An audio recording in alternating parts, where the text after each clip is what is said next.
Listen to this. Studies found that school districts with mostly white students receive 23 billion more annually than non-white districts. Lower quality education can affect the student's future long-term income. So logic says that when you realize that our children are competing with the world, so by getting your children to better environments, quote unquote, ideally for educational levels, you'll see that their outcome is more determined. Some people ask me, why do I work hard to put my children in a better district? Is because of the fact that I want them to be able to choose and determine their future income. Because in most cases, poorer districts determine poorer outcomes. It's by design. When you don't understand the term redlining, you'll see that this is how they keep people at certain levels in life. It is more common that a child that grew around doctors is more inclined to be a doctor than a child that comes from poverty. It is harder. The odds are stacked so highly against them, it's not in their favor. But the child that comes from a better area, the odds are stacked in their favor. So this is what we need to start talking about. Let's get out of our feelings and let's get in our logic. I don't care about driving Ferraris and Lamborghinis. I care about giving my children educational levels that they can determine their future and become greater people.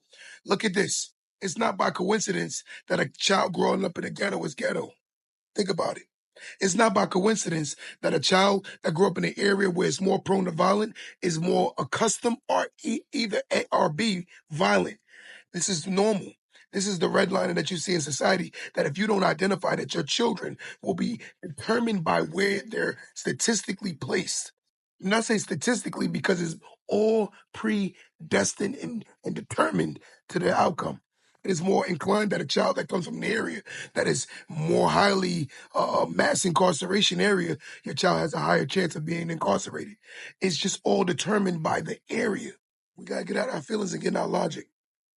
You have to understand that your environment that you place your children determines their future. Look at this. The best states for racial equality in education is Wyoming, New Mexico, West Virginia, Oregon, Vermont. What I'm saying is that where your child is placed, in most cases, determine where they end up in life.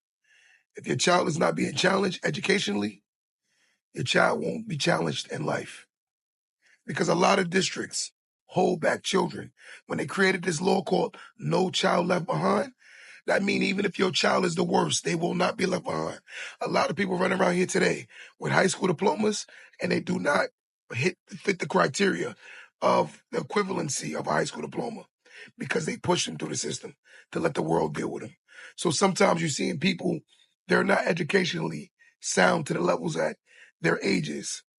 Reading levels low, mathematical skills low, science levels are low. All their levels are low, and they're testing low. Because again, you want your child to be pushed into an environment that's challenging them to be the greatest version of self. If a kid sees that people are slacking in life, they're more than likely going to be a slacker. Everyone that's listening to this video, get out your feelings for a second and look at the areas that people don't care about education like that and tell me their outcome. Right in the comments. Let's open our eyes and look at logic. We got to get our children challenged so they become the best version of themselves. Whiter areas are definitely being given more resources to educate their children better. Don't let this go over your head.